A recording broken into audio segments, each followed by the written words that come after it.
전국에 계신 EBS 공무원 수험생 여러분 반갑습니다. 저는 EBS 명품 공무원에서 행정학개론 강의를 맡고 있는 이종학입니다. 자, 이렇게 만나 뵙게 돼서 너무 영광이고 또 반갑고 환영하는 마음 가득합니다. 자, 이제 여러분들이 이제 공무원 시험을 준비하겠다 이렇게 마음을 먹고 이 자리에 앉으셨을 텐데 잘 알아보고 오신 거죠? 네, 공무원이 어떤 일을 하는 직업인지 충분히 고민하고 오셨으리라 생각하고, 또 이제 EBS 명품 공무원 강의를 선택하신 것도 나름의 이유가 있으실 거라고 생각합니다. 아무래도 이제 EBS의 명성이 있고, 그리고 또 이제 뭔가 또 공신력이라고 하는 것이 있지 않겠습니까? 예, 다른 뭐 업체에서 공부하는 것보다도 EBS는 그래도 믿고 우리가 이제 이 커리큘럼대로 잘 따라가면 그래도 정말 양질의 강의를 제공받을 수 있을 것이다 라고 하는 그런 마음으로 이 자리에 앉으셨을 거라고 생각하고요. 저도 EBS 이 명품 공무원 강의가 10년이 벌써 넘어가는데 이 뭐 다른 데서 강의하는 것보다도 이 자리에 서게 되면은 그런 EBS라고 하는 여러분들이 갖고 있는 그 이미지, 그리고 공신력, 이런 것들에 부응해야 되겠다라는 마음이 아주 한가득 가득 부풀어 오르는 그런 이제 심정을 느낄 수가 있습니다. 여러분들이 기대하고 오신 만큼 거기에 이제 부응할 수 있도록 최선의 강의로 보답해 드려야 되겠다라는 다짐을 다시 한번 하게 됩니다. 자, 이제 뭐 최근에 보니까 공무원 시험에 대한 관심이 뭐 좀 줄었네, 어쨌네, 뭐 이런 얘기들이 있기도 합니다만은 뭐 크게 이제 동요되실 부분은 아닌 것 같아요.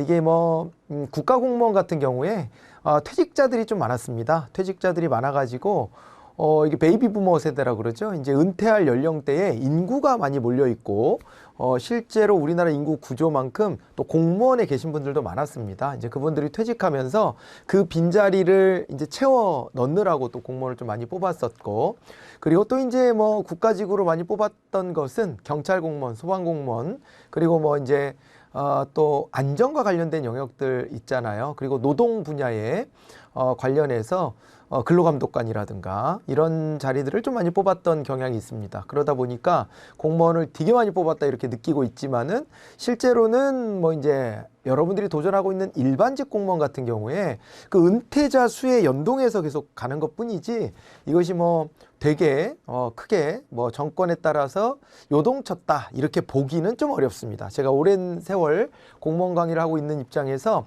자신 있게 이제 말씀드릴 수 있는 대목이에요.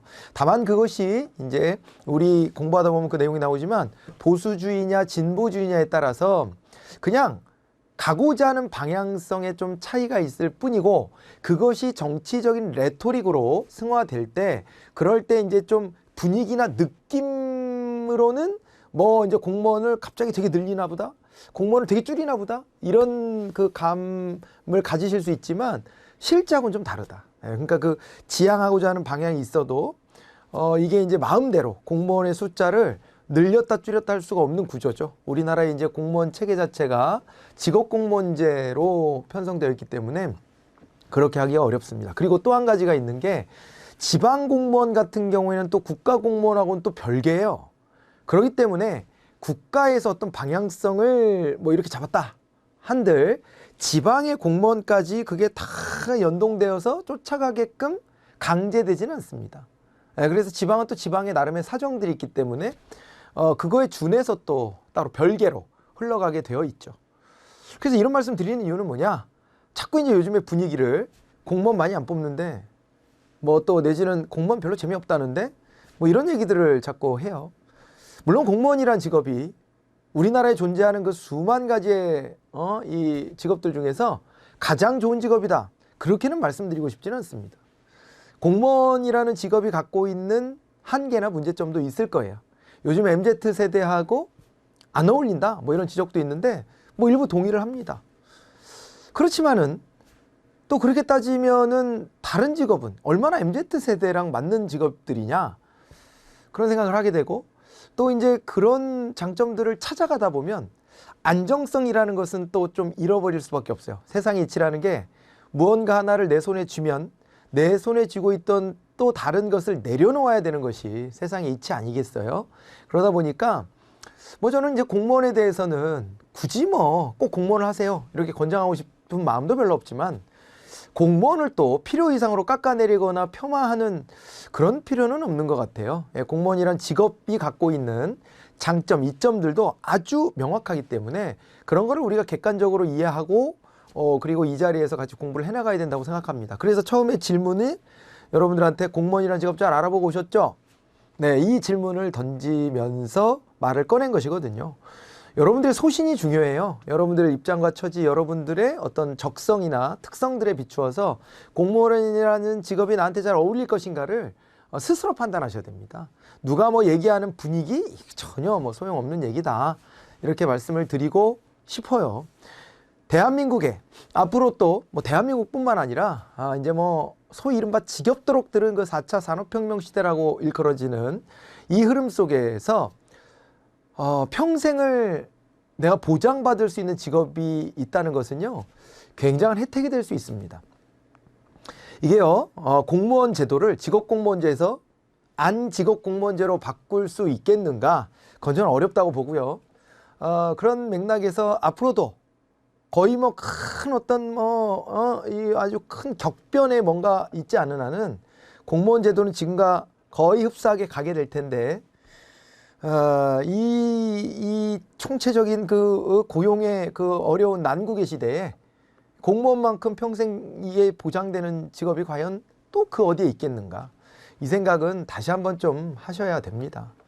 그리고 아까 잠깐 말씀드렸지만 MZ세대가 뭐 답답해한다, 조직문에 답답해한다. 큰 조직 가면 다 그래요. 큰 조직 가면 어디나 내 마음대로 되는 거가 잘 없게 느껴지게끔 되어 있습니다. 그건 어쩔 수가 없어요. 내가 소규모로 친구들하고 몇 명이 모여서 창업을 하는 게 아닌 이상 어떻게 내 멋대로 내가 하고 싶은 대로 내 방향대로 맞춰 가겠습니까? 그거야. 공무원 조금 더 답답하다? 뭐 아니다? 뭐 이런 정도의 논쟁은 할 수가 있겠지만 공무원은 엄청 답답해. 민간에 있는 것보다 훨씬 답답해. 이 주장에는 그게 쉽게 선뜻 동의가 되지는 않아요. 예. 그래서 그건 객관적으로 여러분들이 좀 비교 평가를 해보셔야 될 것 같고, 오히려요, 공무원이 되면은 이게 아무래도 공익적인 일을 하는 거잖아요. 그래서 내 성향이 뭔가 좀 이렇게 PSM이라는 이론이 있습니다. 또 행정학 공부하다 보면 이제 이게 퍼블릭 모티베이션 이라고 하는 것인데, 퍼블릭 서비스 모티베이션이라고 하는 건데, 이제 그런 마인드를 충족시켜 주기에는 오히려 더 좋고요. 또 공무원이 담당해야 될 영역이라고 하는 것이 굉장히 무궁무진하기 때문에, 그러니까 우리 사회의 전 영역을 다 커버해 줘야 되기 때문에 오히려 뭐 적성에 맞는 부분들을 찾아 나간다라고 하는 것에서도 선택의 폭이 있지 않을까, 이렇게 또 판단이 됩니다. 그리고요, 고생한 거 대비 뭐 이제 보수가 너무 적다, 뭐 이런 지적도 하곤 하던데, 이게 공무원 보수 체계도 행정학의 내용 아니겠습니까? 행정학의 내용에서 보면은 공무원 보수 체계는 뭐 아주 되게 나쁘다 이렇게 말하기는 어렵습니다. 그러니까 초반에는 좀 어려운 게 맞아요. 초반에는 9급 1호봉 이렇게 들어가면 그때는 처우가 별로 좋지 않습니다. 그런데 이것이 계속 연식이 쌓여가면 쌓여갈수록 우리는 호봉제라는 것을 적용받고요, 물가 상승률을 반영해 주게 돼 있어요. 그러다 보면 나중에 갔을 때 길게 놓고 보면 괜찮은 직업이다, 경제적으로도 나쁘지 않다. 그리고 연금제도가 이러네 저러네 해도 국민연금보다는 조금 더 혜택이 더 크다라고 아직은 평가가 됩니다. 뭐 물론 이것도 뭐 제도가 바뀔지는 모릅니다. 연금제도 같으면 그러긴 하겠지만은, 민간 기업이 물가 상승률 반영해서 매 연봉 올려줍니까? 그렇게 잘 안 합니다. 기업은 항상 어렵다고만 하기 때문에. 그런 면이 있고요. 예, 그 다음에 또 이제 호봉까지 반영해 가지고 이렇게 차곡차곡 쌓아주는 데가 지금은 잘 없습니다. 그런 등등을 좀 여러분들이 장점으로 생각하시면 어떨까 싶어요. 그래서 단점도 분명하게 있지만 장점도 명확한 만큼 그 장점 갑자기 1년, 2년 사이에 바뀌거나 한 거 없어요. 그렇기 때문에 여러분들이 객관적으로 잘 판단해서 계속 내가 공무원 공부해야 될지 말아야 될지, 이것에 대한 마음의 결심을 단단하게 만드셔야 될 것 같습니다. 그러셔야 될 것 같고, 이직률 얘기도 하잖아요. 네, 민원인들이 뭐 괴롭히고 그래서 뭐 아유 나 여기 못 있겠다 그러고 이직도 많이 한다, 뭐 그런 면이 있습니다. 분명히. 예, 그 국민들이요, 공무원 알기를 개떡같이 하는 경향도 생겼어요. 내가 주는 세금으로, 내가 내는 세금으로 니들 월급 받잖아, 이런 막말을 함부로 막 합니다. 인격을 모독해가면서. 그런 사람이 덜어 있죠. 덜어 있지만 그런 사람들이 주는 충격이 뇌리에 많이 남을 가능성이 있죠. 그런 이제 정서적인 어려움이 있을 수는 있는데 뭐 그러면 선택할 수 있는 여지는 또 있습니다. 그러니까 대민 부서가 아닌 데로 가면 되죠. 지방직으로 가면 대체로 대민 업무를 좀 해야 되지만 국가직으로 가면 대민 업무가 아닌 영역이 더 크다.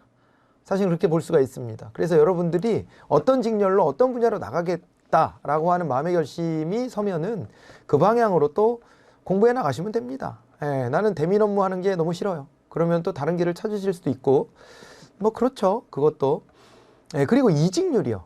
그럼 젊을 때 취업했다가 그걸 평생 직장으로 계속 다니는 사람의 프로테이지가 민간기업은 되게 높나요? 잘 모르겠는데, 그죠? 네, 그런 면들에서 보여주고 있는 언론들의 어떤 이 통계나 이런 것들은 함정이 많다. 사실은 그렇게 볼 수는 있다고 판단이 됩니다. 공무원을 좀 덜 뽑지 않냐 뭐 이런 얘기도 하는데요. 오히려 경쟁률은 낮아지고 있습니다. 그 이유는 여러 가지로 분석이 되는데 제가 볼 때는 인구 구조의 문제가 제일 큰 것 같아요. 지금 여러분들의 20대 뭐 초반, 중반 정도는 인구 감소폭이 크게 이렇게 꺾이는 이런 시기에 태어나신 분들이어서 그러다 보니까는 경쟁률이 또 상대적으로 낮아지는 것 같습니다. 그러면 또 여러분들한테는 평생 직장 얻을 수 있는 기회, 좋은 기회가 되지 않을까 뭐 그런 생각들을 하게 됩니다. 요즘에. 그래서 여러분들이 아무튼 그게 여러분들하고 어쨌건 맞아야 돼요. 이 장점들이 나한테 되게 메리트로 다가와야 됩니다. 그거를 이제 나중에 우리 행정학 공부하다 보면 유인가, 유의성이라는 개념을 공부하시게 될 텐데 그런 게 나한테 와야 돼요. 그런 게 오신 분들만 공부 열심히 하시면 되고요. 난 영 헷갈린다 그러면 조금 더 마음을 더 먹고 이렇게 이 자리에 앉으시는 게 더 좋습니다. 서로 간에. 그렇기도 하고요. 자, 그리고 이제 또 한 가지는 그래 공무원이 되기로 내가 마음을 먹었어요. 그런데 왜 하필 EBS 명품 공무원이냐는 부분인데요. EBS 명품 공무원의 선생님들은 이 경쟁을 통해서 선발된 분들이 계속 요 강의를 진행을 하고 있습니다. 그렇기 때문에 분명히 양질의 강의를 여러분들이 이제 받으실 수 있을 것이고 또 EBS의 타이틀을 달고 있기 때문에 수강료도 여러분들이 저렴하게 또 느끼실 수 있을 거예요. 강좌 수에 비해서 수강료가 저렴하다. 그것도 우리 공부하는 학생들이 이제는 부모님한테 손 벌리기 조금 어려운데 거기에 좀 이제 여러 가지로 또 도움이 되지 않을까 이런 또 생각도 합니다. 그게 바로 공공의 영역이 개입할 필요성이죠. 공공의 영역이 완전히 뭐 무료로 줄 수 있는 서비스는 아니더라도 이것을 이제 그래도 합리적으로 누구나 다 접근 가능하게 만들어준다는 점이 굉장히 큰 장점이 될 거라고 생각이 들어요. 그런 점들이 여러분들한테 다가간 것이 아닐까 이렇게 생각이 듭니다. EBS하고 상당히 많이 친숙하시잖아요. 요즘에 젊은 세대들은. 그런데 EBS는 기본 이상 다 하더라. 이런 이제 믿음. 그리고 이제 국가가 관여되어 있는데 그런데 국가가 국민들 뒤통수 칠 일은 없잖아요. 근데 민간 영역은 또 뭐 다양한 상품이 있다 이런 게 장점일 수도 있지만은 다른 한편으로는 그런 어떤 그 공신력 같은 거에 대한 신뢰가 조금 낮을 수 있기 때문에 그런 점들을 여러분들이 잘 경중을 따져서 이 자리에 있을 거다라고 생각이 들고요. 어쨌거나 저쨌거나 EBS에서 공부하고 내가 EBS에서 공부해서 손해봤다 이런 분들은 못 봤습니다. 그러니까 여러분들이 믿고 이제 잘 이제 선택하신 거라고 생각하시고 잘 따라와 주시면 됩니다. 특히 행정학 개론 같은 경우에는 제가 이제 제 지금 얼굴을 걸고 얼굴이 뭐 잘나서 거는 게 아니라 여러분들이 제 얼굴 봤으니까 얼굴을 걸고 여러분들에게 정말 좋은 강의로 보답하겠다라고 하는 말씀을 좀 드리는 바입니다. 여러분들이 합격하는 그 순간까지 최선을 다해서 여러분들에게 도움이 될 수 있도록 그렇게 노력을 해 나갈 것이에요. 그런 말씀을 좀 드려보고요. 자, 이제 우리가 행정학이라는 과목에 대해 가지고 이제는 조금 더 생각을 좀 해봐야 될 것 같아요. 자, 행정학 개론의 연간 커리큘럼 어떻게 되냐? 이것은 뭐 전 과목이 좀 유사하게 짜여져 있습니다만은 행정학 개론 일단은 지금 인문특강 시작을 한 겁니다. 그래서 여러분들한테 지금 OT 진행하고 있는 것이고요. 자, 이제 인문특강이 OT를 비롯해서 제가 이제 구성한 것은 일단은 배경 지식과 관련된 내용들을 여기다 채워보자라고 하는 지점이었습니다. 그래가지고 여러분들이 이제 행정학 개론 이 본론으로 들어가게 되면 낯선 용어들이나 낯선 개념들이 많이 있을 거예요. 그러니까 이게 전공 과목이잖아요. 그러니까 국어, 영어, 한국사는 여러분들이 뭐 어릴 때, 코 흘릴 때부터, 코 빨아먹던 시절부터 어떻게든 접해봤던 그런 과목들일 것입니다. 그렇지만은 행정학개론은 전공 과목으로서 여러분이 접해본 기회가 없어요, 사실은. 행정학을 전공했습니다 하시는 분들이 덜어 있습니다만은 그런 분들을 빼고서는 접해봤을 기회가 별로 없다. 이렇게 이제 볼 수밖에 없고요. 그리고 요게 베이스가 되는 게 물론 뭐 사회 과목이 있죠. 사회 과목이 있지만은 그 정도 지식은 당연히 안다라는 전제 속에서 그 위에다가 전공에서 공부할 내용을 요만큼 얹었다 라고 봐두셔야 됩니다. 그렇게 되기 때문에 이게 쉽지가 않다, 솔직히. 네, 처음부터 제가 이제 선포하고 갑니다. 행정학 개론 과목이 쉽지 않다. 왜? 전공이니까. 전공은 뭐예요? 대학 가서 처음 배우기 시작하는 거예요. 그걸 여러분들이 인정해야 돼요. 그러니까 국어, 영어, 한국사가 더 어려울 거다라고 하는 생각을 하는데 그거는 이제 과거의 공포 때문에 그렇죠. 그렇죠? 내가 이제 뭣도 모르고 팔팔 끓는 솥단지를 이렇게 손을 대서 만져봤어요. 그거 뜨거 이 고통이 느껴지잖아.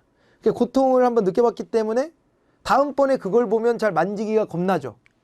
그렇죠? 나름의 트라우마가 생기죠. 그런 것이 여러분들한테 국어, 영어, 한국사예요, 지금. 다 접해봤는데 옛날에 내가 실패했던 경험들을 갖고 있는 분들이 꽤 있는 겁니다. 특히 영어 과목? 이런 거? 그러다 보니까 여기에 대한 공포가 만만치 않아요. 국어도 쉽지 않았던 것 같은데 야, 국어에만 한자도 나오는데 어떻게 하지?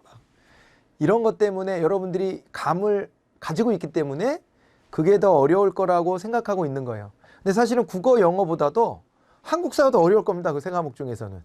왜냐하면 수능 시험의 난도 대비 공무원 시험의 난도를 보면 국어와 영어는 더 쉬운 편이에요, 사실은. 그리고 아까 말씀드렸던 한자 이런 것들은 비중이 예전보다 좀 적어지고 있는 편이고, 제가 뭐 다른 과목까지 말할 시간은 아니지만 어쨌건 여러분들한테 이제 그런 정도의 기본적인 윤곽은 말씀드릴 수 있는데, 한국사 같은 경우에는 고등학교 때 공부한 것보다 훨씬 넓고 깊게 공부하실 거니까 그거 좀 더 챙기셔야 될 거고요. 그리고 이제 그거보다 더 여러분들이 좀 긴장하셔야 되는 게 행정학개론 행정법 총론입니다. 이거 전공 과목이니까 그 말씀을 드리려고 지금 군부를 뗀 건데요. 이거는 왜 여러분들이 막연하게 별거 아닐 것처럼 느끼냐? 왜 그러냐면은 안 해봐서 그래요. 안 해봐서 그래. 트라우마가 없어 아직. 그러니까 그냥 뭣도 모르면 별거 아니겠지 뭐 이렇게 하고 쿡 찔러도 보고 그 되잖아요. 그런 게 아니겠는가 이렇게 좀 생각이 되더라고요.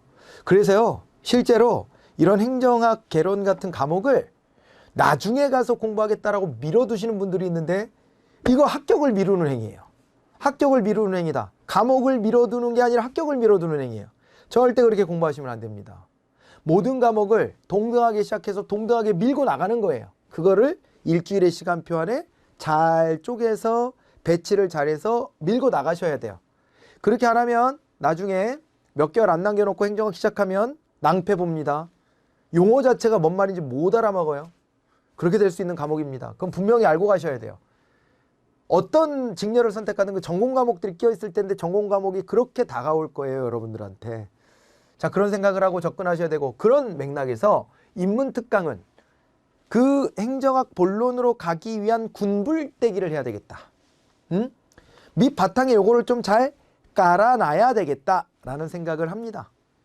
그래서 인문특강 이거요. 인문특강 여기 구성을 전체적인 윤곽도 보고 그 다음에 배경지식도 공부하고 이런 걸로 구성을 해놓은 거예요. 그래서 이 인문특강 꼭 들으셔야 돼요. 야, 나 시간 없어. 나 기본부터 들어야지. 라기보다는 인문특강부터 들어놓으셔야 그 베이스가 형성돼서 조금 더 잘 갈 수 있다. 이런 말씀을 드려보고요. 자, 그 다음에 기본 심화로 갑니다. 기본과 심화. 요즘에 이제 트렌드가 공무원 시험에서는 기본과 심화를 한 큐에 쭉 뽑아내는 이런 이제 내용들로 진행이 됩니다. 기본은 기본이고 심화는 심하다. 이렇게 나누는 거 저는 나누고 싶거든요. 나누고 싶어요, 사실은. 왜 그러냐면은 이게 이제 기본 이론이다 그러면은 요거는요. 좀 이따가 제가 또 이제 그 문구를 띄울 텐데 나의 위치를 죄송합니다. 마이크를 제가 쳤네. 나의 위치를 정확하게 인지하는 게 중요하거든요. 내가 초시생이다. 기본 이론에 집중할 필요가 있습니다. 심화까지 가는 것은 그 다음 단계로 고민하셔야 될 필요가 있어요. 네. 기본 이론으로 해서 남들이 맞추는 문제를 나도 맞추겠다라는 심정으로 먼저 공부하셔야 돼요. 그렇게 공부를 하면 지방직 합격할 수 있습니다. 지방직 가능합니다. 지방직이 국가직보다 점수가 더 낮아요. 왜냐? 인원을 많이 뽑아요.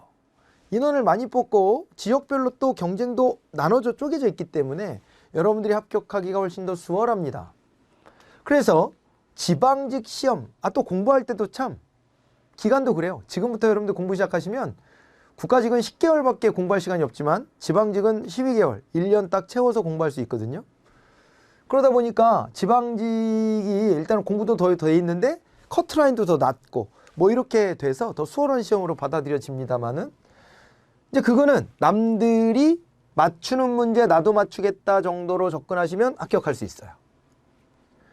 그런데 국가직은 좀 차원이 달라요. 국가직 같은 경우는 초시생이 붙는 경우는 되게 드물어요. 초시생이 붙는다 그러면 뭐 이미 좀 해놓고 온 거예요. 지금 시작했다고요? 에이, 그러지 맙시다. 영어 성적 나오는 건 어떻게 할 거예요? 기존에 공부한 거 아니에요? 기예요? 긴 거예요, 그게. 기존에 영어를 했다, 뭐 이런 거 있잖아요. 베이스가 있는 분들. 이런 분들이 와서 1년 내에 막 국가직 합격하고 그러는 거고요. 케이스가 많지 않아요. 대부분은요, 그렇게 되기보다는 대부분의 경우는 재시생 정도가 돼야, 그 이상이 돼야 국가직 합격을 하는 거예요. 물리적인 시간 자체가 너무 짧아요. 10개월 만에 어떻게 합격을 합니까? 합격하기가 어렵고 커트라인은 훨씬 더 높은데요. 문제가 무지 쉽긴 했지만 2022년도 국가직 시험의 커트가 무려 355점? 미안합니다. 455점? 이렇게 나왔습니다. 455점. 그렇게 나와가지고요. 진짜 과목당 1개, 2개 정도? 그래야 필기 겨우겨우 이제 문 닫고 합격하는 정도 수준이에요. 자, 이제 그렇기 때문에 그런 거 시험을 내가 목표로 한다 그러면 심화 반드시 하셔야죠. 심화. 조금 더 깊게 들어가야 되는 겁니다. 그리고 법령 이런 것들도 같이 보고 그래야 되는 거예요. 그래서 여러분들이 공부할 때 내가 지금 현재 현실적으로 목표로 할 수 있는 시험이 어떤 종류다 라고 하는 것을 정확하게 찝어내고 그거 찝어낸 것 속에서 남들이 맞추는 걸 맞추는 거에 포커싱을 할 거냐, 남들이 틀릴 내용도 나는 맞출 것이다에 포커싱을 할 거냐, 이거를 잘 선택하셔야 되는데, 일단 강의 진행할 때는 제가 입으로 좀 구분을 하면서 좀 진행을 할 계획이긴 한데요. 어쨌건 좀 발라내면서 좀 강의를 해드릴 생각이기는 해요. 그래서 여러분들 레벨에 맞춰서 공부를 잘 따라오시면 좋겠다, 그런 생각이 듭니다. 자, 그리고 이제 문풀인데요. 문풀 같은 경우에 기출풀이, 단원 문풀, 실전 동형 모의고사, 온라인 모의고사 이런 것들이 있습니다. 그런데 이 안에서 또 실전 동형 모의고사는요, 국가직 대비와 지방직 대비가 또 나눠져요. 나눠지기 때문에 여기 이제 기출풀이, 단원 문풀하고 그 다음에 실전 동형 모의고사는 2세트, 그리고 이제 온라인 모의고사가 한 3회가량 진행이 되니까 그렇게 이제 대비를 하시면 될 겁니다.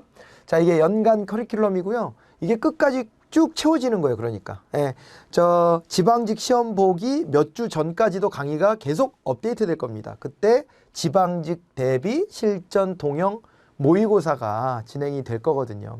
그렇게 해서 여러분들이 계획을 잘 잡으시면 되고요. 전체 다 해서 행정학개론이 다 하면 200강 정도, 그렇게 이제 예정이 되어 있습니다. 200강 정도. 그거를 1년 과정 속에 잘 흐트러서 이렇게 공부해 나가시는 거라고 생각하시면 될 거예요. 제가 여기서 이제 짬밥이 많이 생기다 보니까, 제가 이제 교육계에 들어온 게, 교육계에 들어 강의도 하고 사업도 하고 뭐 이것저것 많이 해보고, 제가 수능도 해보고, 그 다음에 이 공시 수험 시장에도 들어온 지가 이제 되게 오래되고 그랬는데, 근데 이렇게 하다 보니까 공부법 이런 것도 저만의 노하우가 또 생겨요. 저 유튜브 같은 데 보면 각가지 시험에 합격한 사람들이 뭐 공부법을 막 얘기하잖아요. 그것도 좋은 얘기들입니다. 좋은 얘기들인데요. 근데요, 이런 말 하면 좀 어떻게 받아들일지 모르겠는데 저는 확신이 생겼어요. 제가 교육업계에서 20년 넘게 이렇게 있는데, 그러면서 다양한 학생들, 제가 뭐 진짜 이 청소년 학생들부터 시작해서 성인들, 까지 다 상대해보고 그러면서 느낀 거는요. 공부는 그냥 하면 되는 것처럼 다들 생각하잖아요. 누구나 다 하니까. 공부도 재능이에요. 그러니까요. 저는 달리기를 아무리 빨리 뛰려고 해도 안 되거든요. 안 돼요. 제 최고 기록이 가장 날쌔던 시절도 14초 얼마였던 것 같은데. 그 100m에서 그 정도면 엄청 느린 거잖아요. 남학생 치고 고등학교 때. 빠른 친구들은 막 11초, 막 12초 뭐 이렇게 뛰는데 14초, 15초, 막 느리면 16초 막 이랬던 것 같은데 뭐 거의 뭐 육상 선수로 보면 200m 뛸 시간에 그죠? 예. 그렇게 뛰는 거예요. 근데요, 그거를 단축하려고 해도 안 돼요. 일단은 다리가 짧아. 다리가 짧고 몸으로 하는 모든 걸 못 해요. 그렇기 때문에 저는 육상 선수가 되고자 하는 생각을 단 한 번도 해본 적은 없어요. 그런데 동급에서는 몸에 힘은 좀 제가 있는 편이었어요. 그래서 주변에서 야, 레슬링을 해봐. 씨름을 해봐. 씨름은 등치 큰 사람들이 많으니까. 레슬링은 체급이 다 좀 촘촘히 나눠져 있잖아요. 레슬링을 해봐라. 이런 얘기를 듣기도 했었거든요. 근데 제가 제 몸의 힘을 키우기 위해서 뭐 노력한 게 있냐? 아닌데 그건 좀 있더라고요. 근데 물론 그것도 동네에서 반 친구들끼리 이렇게 뭐 하다 보면 야, 너 힘이 세다. 이런 평가를 받는 수준에 불과한 거기도 하지만 어쨌거나 내가 특별히 노력하지 않았는데 그게 되는 거예요. 그게 되는 거예요. 그런데 저는 이렇게 따져보면 제가 잘할 수 있는 것보다 못하는 것이 훨씬 더 많았고요. 당연히. 그리고 그냥 잘할 수 있는 게 뚜렷하지 않아서 그냥 공부를 그럭저럭 하고 운이 좋아서 또 뭐가 좀 성공한 경우도 있지만 실패한 경우도 많아요. 그렇거든요. 근데 이거를 받아들이기를 어려워하시는데 다들 여기서부터 출발하셔야 돼요. 공부도 재능이 있어요. 그래서 저희 고등학교 다닐 때 전교 1등 했던 친구, 지금은 아주 큰 로펌의 변호사가 되어 있고, 이과에서 1등한 친구는 의사가 되어 있는데, 이 친구들은요, 나보다 더 많이 놀더라고요. 애들하고. 쉬는 시간 되면 막 놀고, 점심시간 되면 막 볼 차고 막. 그래, 놀아. 노는데 나보다 훨씬 공부를 잘해. 근데 그것이 집중력 자체가 저랑 좀 달랐고요. 집중해야 될 시간에 그 집중력이 장난 아니더라고요. 수업 시간에 그 선생님을 쏘아보는 그 눈빛 잊을 수가 없거든요. 그리고 뭘 하나 새로운 걸 받아들었을 때 그거를 이해하는 속도가 굉장히 빨랐던 것 같아요. 그러니까요, 저보다 또 그거에 재능이 좀 부족했던 사람도 있겠지만 저보다 뛰어난 사람을 많이 봤어요.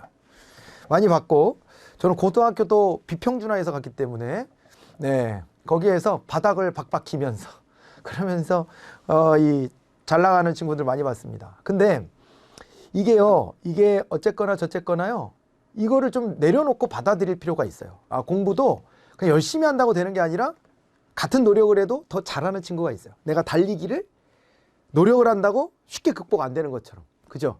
있는 거예요. 그거는 받아들여야 돼요. 그런데 다만 왜 사람들이 공부를 많이 하냐? 공부는요, 공부를 했을 때 공부를 정말 월등히 잘해서 그렇게 막 변호사, 의사 해야 될 사람도 있고, 그 다음에 공부를 월등히 잘해서 연구자가 돼야 될 사람도 있지만, 그러지 않은 자리들도 앵간히 공부해서 갈 수 있는 데들이 많아요. 그래서 우리 웬만하면 공부를 하는 거예요. 아니 근데 내가 뭐 굳이 그렇게 꼭 공부를 되게 잘하는 사람이 돼야 되나요? 뭐 그럴 필요는 없는 것 같아요. 사는데 적당히 뭐든 뭐 적당히 잘하고 평범하게 이렇게 잘 따라갈 수 있으면 그게 더 행복할 수도 있으니까. 그리고 대신에 그 친구들이 또 더 못하는 것 중에 나는 걔네들보다 또 나은 점이 있겠지. 뭐 그렇게 생각하면 세상이 아주 불평등한 것 같지도 않고, 그런데 그렇다고 되게 평등한 것 같지도 않고 그래요. 그렇긴 합니다. 근데 이게 그냥 그래요. 세상의 이치가. 그렇기 때문에 여러분들이요, 어디 가서요, 기동량 하는 거를 좀 덜 했으면 좋겠다는 게 제 평소 생각이에요. 기동량. 어디 다니면서 누구는 이렇게 공부했대. 공부 이렇게 하는 거래. 누구 강의 들어야 된대. 그런 얘기들 있잖아요. 그거 되게 의미 없는데. 의미 없는 건데. 이게요, 뭐 그렇잖아요. 어떻게 보면 자본주의 사회에서는 마케팅의 승리일 수도 있는 거고요. 그런 게. 다 유튜브에도 자기의 어떤 노하우를 털어내 주는 거는 고마운 일이긴 한데, 다 자기의 능력치, 자기의 기반, 자기의 특성, 자기의 성격, 이런 것들을 반영해서 지극히 개별적인 자기 경험만을 가지고 그런 얘기를 하는 거예요. 그렇지 않아요? 그게 나한테 고스란히 전달될까요? 그 뭐 책 중에 필기노트 같은 책 있잖아요. 저는 그 책의 의미를 잘 모르겠어요, 솔직히. 그 책들을 엄청 보시던데 내가 정리 안 한 것을 합격생이 정리한 걸 내가 본다고 그게 내 거가 됩니까? 내 거 안 돼요. 그런데요, 공부하기 싫어서 혹은 미신처럼 이게 합격생이 정리한 거라니까 이것만 보면 되겠지? 라는 어떤 그릇된 착각, 환상 같은 것 때문에 그런 책들이 엄청 많이 팔려요. 근데 그걸 읽을 시간에 내가 정리하면 공부의 효율이 훨씬 올라가거든요. 그런데 그거를 할지를 몰라요. 안 하려고 해요. 그래서 이건 좀 아닌 것 같다라는 생각을 제가 많이 해요. 수험 공부의 방법이, 노하우가 이게 저처럼 경험을 많이 하고 많은 케이스를 보고 거기에서 이제 좀 이렇게 다듬어진 시야를 가지고 전달해 줄 필요가 있다는 거 한 가지 하고, 그 다음에 제가 EBS 이거 공신력이 있다 그 얘기부터 출발한 이유가요. 왜 그러냐면 상업적인 색깔을 최소화하고 말씀드리는 거예요. 상업적으로 보면요, 이 책도 사고 저 책도 사고 막 사라 그래야지. 이 강의도 듣고 저 강의도 듣고 막 다 들으라고 해야지. 그래야 되잖아요. 10년 전에 딱 한 번 나왔던 주제도 반드시 봐야 돼. 옛날 기출문제야. 그런 식으로 해가지고요, 자기 빠져나갈 구멍 만들려고 강사들이요, 자기 책을 막 1000페이지씩 넘게 막 만들어요. 근데 그게 과연 수험생한테 좋은 이게 이제 제한이 될 것이냐, 그렇게 생각이 잘 안 들어요. 그래서 상업적인 것들을 쏙 빼고 말씀드리면은요, 네. 남들이 뭐 나 이거 이거 보고 공부해서 합격했어요 이런 것들 쫓아가지 마시고, 내가 할 수 있는 일을 내가 스스로 하고요, 도움이 될 수 있을 만한 것들만 도움을 받는 거예요. 그렇게 해나가셔야 되는데, 그 과정에서 제가 제안 드리는 게 이거예요. 남의 기동량하지 말라 그랬죠? 자기만의 어떤 경험을 가지고 일반화하는 오류를 범하고 있는 그런 주장들에 대해서 함부로 보지 마시고요. 예, 수험생들하고 제가 같이 생활하면서 제가 개인적으로는 또 이제 관리형 이런 교육 업체도 제가 운영을 하는 입장에서 제가 이제 그 케이스들을 다 연구해보고 상담도 많이 해보고 직접 학생들하고 그런 입장에서 이런 정리를 한 거예요. 여기 보세요. 이응 있죠? 지읒 있죠? 이응 있죠? 지읒 있죠? 그래서 이름을 오즈학습법으로 제가 정했는데요. 이응 지읒이어서. 오즈 그러면 뭔가 환상의 세계, 내가 꼭 가보고 싶은 세계, 이런 것을 또 전달해 주는 느낌도 있고 약간 마음이 설레기도 하고, 그래서 이렇게 이름을 그냥 붙여봤는데요. 자, 여러분들이 공부할 때요, 먼저 이해를 해야 돼요. 내가 이해를 해야 돼요. 이해를 하는 거를 회독을 통해서 조금씩 늘려나가는 거예요.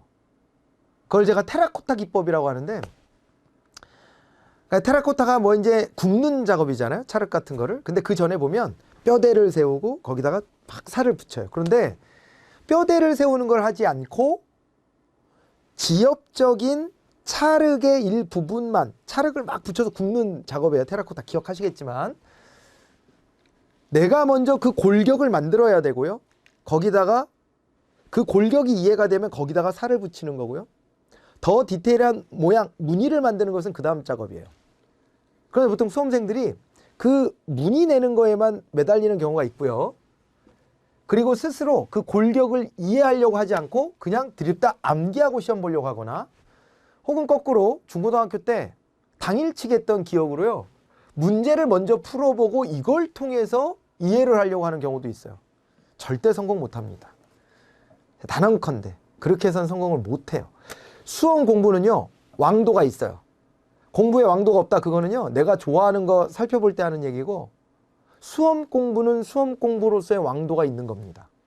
그래서 여러분들이 반드시 이 순서대로 공부하셔야 돼요.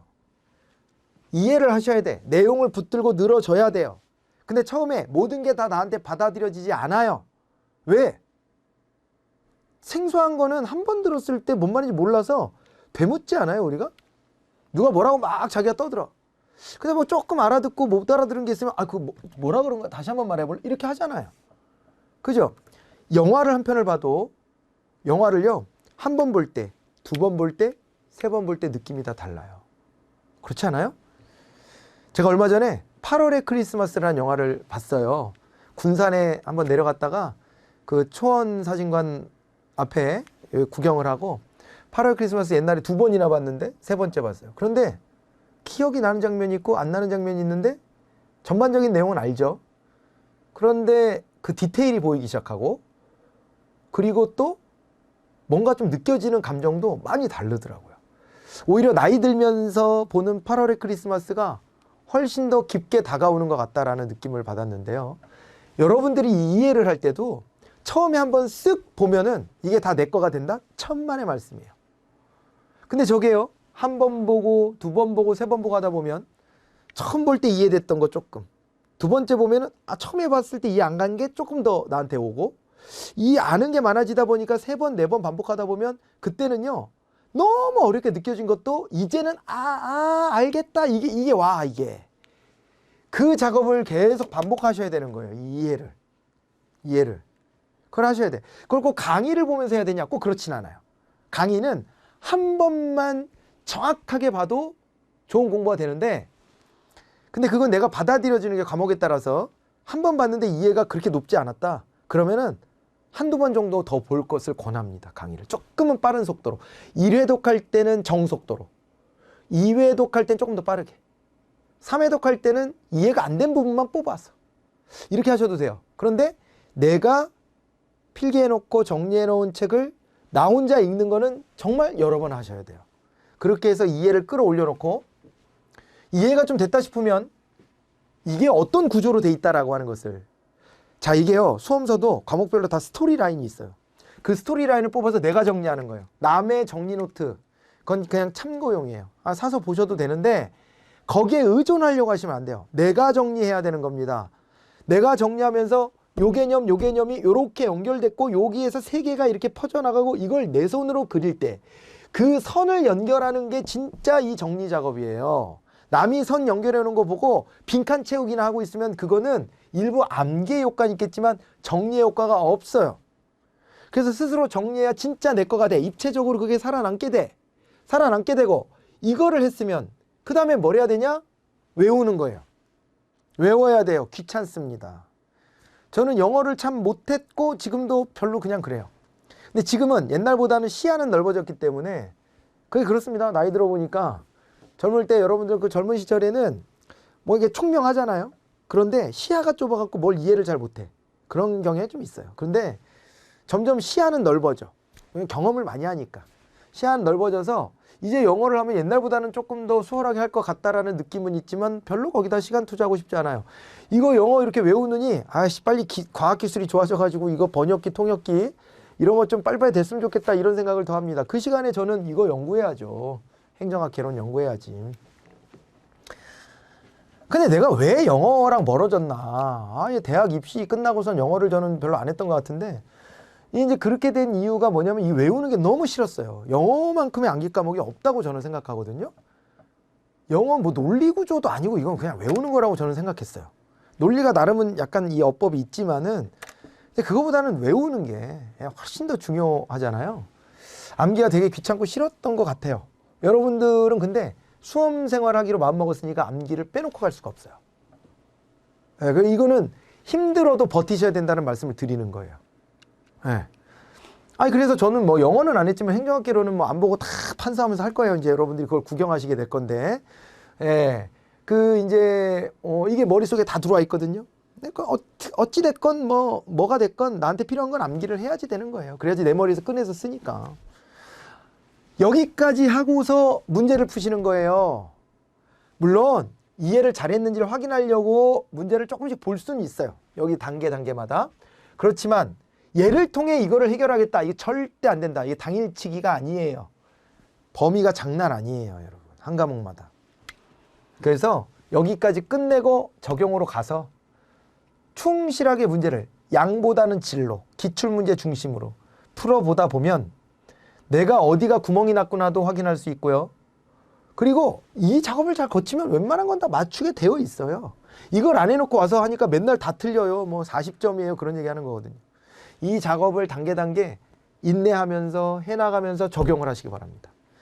이렇게 해서 마지막 순간 시험 보기 직전에 여러분들의 단계를 끌어올려서 100%에 가깝게 만들어 놓는 거예요. 그러면 합격합니다. 절대 공식이라고 말씀드릴 수 있어요. 이거 진짜로요. 아니 딴 데 가서 어설프게 아무나 공부법 얘기하는 거 듣지 마세요. 어? 그 사람의 자기의 기준에서 공부한 것뿐이에요. 이거는 제 기준에서 한 게 아니라 제 수많은 수험생들을 관리해 가면서 상담해 가면서 얻은 노하우예요. 진짜로 저는 제 몸으로 필드에서 직접 뛴 거예요. 이게 뭐 조교를 통해서 뭐 이런 것도 아니에요. 그래서 수험 공부는 이렇게 인내하면서 마늘과 쑥을 먹으면서 사람이 되듯 이런 과정을 거치는 것이고, 아까 이제 공부도 재능이에요 그런 얘기를 했어요. 그래서 재능이 좀 있는 사람은 좀 빠르고 재능이 좀 없거나 기반이 없으면 좀 늦을 수 있어요. 그런 건 여러분들이 감안하셔야 돼요. 그런데 중요한 건 뭐냐면 내 위치를 객관적으로 파악하고 내가 지금까지 공부를 잘한 적이 있었나? 이런 것도 잘 따져보셔야 되고요. 그리고 또 내가 지금 마음을 굳게 먹는다고 단기간에 될 거냐 아닐 거냐를 잘 판단해야 돼요. 그런 판단을 잘 하셔야 돼. 나를 알아야 전략을 짜잖아요. 그래야지 가장 최소화시킬 수 있어요. 그리고 억울해할 필요는 없어요. 나보다 영어가 돼 있는 친구들은 영어 공부를 위해서 나 놀을 때, 나 게임할 때, 나 다른 거 뭐 또 즐길 때 그거 안 즐기고 해놨겠지. 그럼 그 친구들이 지금 좀 빨리 가더라도 나는 또 뭐 그만큼의 숙성의 시간이 필요한 거예요. 그렇게 생각하고 억울하게 생각할 거 없이 나한테 맞는 수험 기간을 객관적으로 좀 설정하고 거기에 맞는 플랜을 작성을 하셔야 됩니다. 꼭 그렇게 하셔야 되고, 안 그러면요 자꾸 건너뛰기를 하려고 그래요. 그래서 아까 그 단계를 안 밟으려고 한다니까. 옆에 있는 사람하고 비교하느라고. 절대 그렇게 해서는 합격하기 어렵습니다. 그래서 자신의 위치를 객관적으로 파악을 하고요. 다행스러운 것은 여러분들이 준비하고 있는 이 시험은 아까 제가 뭐 이제 그런 얘기 했잖아요. 공부에 재능이 좀 더 있는 사람과 없는 사람이 있고 그렇다. 그런데 우리 시험은요 노력하면 붙을 수 있는 시험이에요. 네, 이거는 웬만하면. 근데 진짜 공부하고는 전혀 인연이 안 닿는 사람도 있어요. 그분들 비하하는 게 아닙니다, 절대. 그분들은 더 다른 차원의 능력이 또 발전해 있는 거거든요. 그런 경우 아주 이제 공부하고는 진짜 거리가 멀다 하는 경우들도 간혹 봐요. 그런 경우. 그런 경우도 보지만 대부분의 경우는 이 뭐 우리가 지금 준비하는 공부는 붙을 수 있어요. 근데 다만 그 기간에서 숙성되는 기간을 우리가 좀 산정을 해야 되긴 해요. 그래서 평균 보면 2년 안팎 정도 준비하는 거라고 생각하시면 돼요. 짧으면 1년에서 1년 반, 길면은 2년에서 3년 이런 정도 준비한다. 그러고 이제 평생을 보장받는 거예요.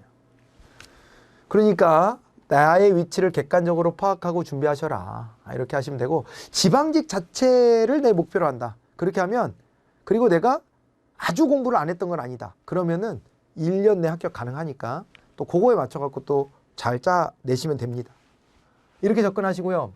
개념 이해 및 구조화에 치중하라. 그런 말씀을 또 드리는데요. 아까 이제 말씀드렸던 것처럼 이해를 충분히 해야 그 다음 과정이 되는 거예요. 이걸 안 하고 건너뛰면 안 된다. 이걸 꼭 하시라 하는 것이고, 이 구조화가 정리랑 관련이 있어요. 그래서 이해와 정리를 먼저 해놔야 암기도 의미가 생기고 암기할 수 있는 양도 늘어나요. 뭘 이해해야 암기도 많이 할 수 있는 거지, 무턱대고 외우면 뭔지도 모르고 외우면요 암기하는 데 한계가 생겨요. 그 적용이 안 되고요. 그런 겁니다. 그래서 이거에 치중하라고 말씀드리고요. 아까 말씀드렸죠 잠깐. 또 이것도 회독학습을 통해서 행정학 테라코타를 완성하자. 이 말씀도 다시 한번 드리고요. 그리고 기출문제가 보물창고입니다. 나중에 적용할 때, 그리고 내가 뭐가 중요한지를 판단해야 될 때, 이거를 공부해야 돼 말아야 돼 이런 거 할 때 기출에서 빈출됐던 게 진짜 기본적으로 내가 남들이 맞추는 거 다 맞춰야 되는구나 할 때 그 범주에 들어오는 주제들이고요. 뜨문뜨문 기출됐다, 그것이 뭐가 되냐면 내가 그래도 남들이 틀리는 것까지도 맞춰야 되겠다 할 때 공부할 내용이에요. 10년에 한 번 나온 기출문제다 버리셔도 됩니다. 그런 건 안 하셔도 돼요. 그리고 기출이 전혀 안 된 주제다 안 하셔도 돼요. 어차피 시험 문제 보면은 한두 개는 생소한 거를 내긴 할 거예요. 근데 그거 하나 맞추자고 온갖 행정학 이론을 다 공부할 수는 없어요. 행정학자도 그렇게는 못해요. 행정학자들도 어떤 이론 갑자기 뜬금없는 거 들고 가면 내가 이거는 잘 모르겠다 그렇게 말하시지, 이분들이 난 다 알아 이렇게 안 합니다. 절대 그렇게 갈 수가 없어요. 그래서 여러분들이 뭐가 더 중하고 뭐가 좀 덜 중하고 이런 것들의 판단은 기출문제를 가지고 하시는 거다. 이런 정도의 말씀을 드리고 싶습니다. 자, 이런 정도로 OT를 좀 마무리를 해볼까 해요. 한 타임을 꼭 채워서 OT를 좀 진행을 했는데요. 저는 이 약속을 항상 드립니다. 여러분들이 합격하시는 그 순간까지 늘 여러분들과 함께 하겠습니다.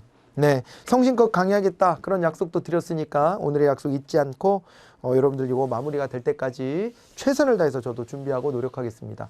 여러분들도 잘 따라와 주실 거죠? 네, 그런 약속이 됐다고 생각하고 공부법도 다 말씀드렸으니까 요거대로 잘 계획을 짜신 다음에 다음 강의에서부터는 이제 본격적인 내용이다 이렇게 생각하고 또 임해 주셨으면 좋겠습니다. 끝까지 경청해 주셔서 감사하고요. 다음 시간에 행정학이란 무엇인지 이 얘기로 한번 시작을 해볼까 합니다. 다음 시간에 뵙겠습니다. 안녕히 계십시오.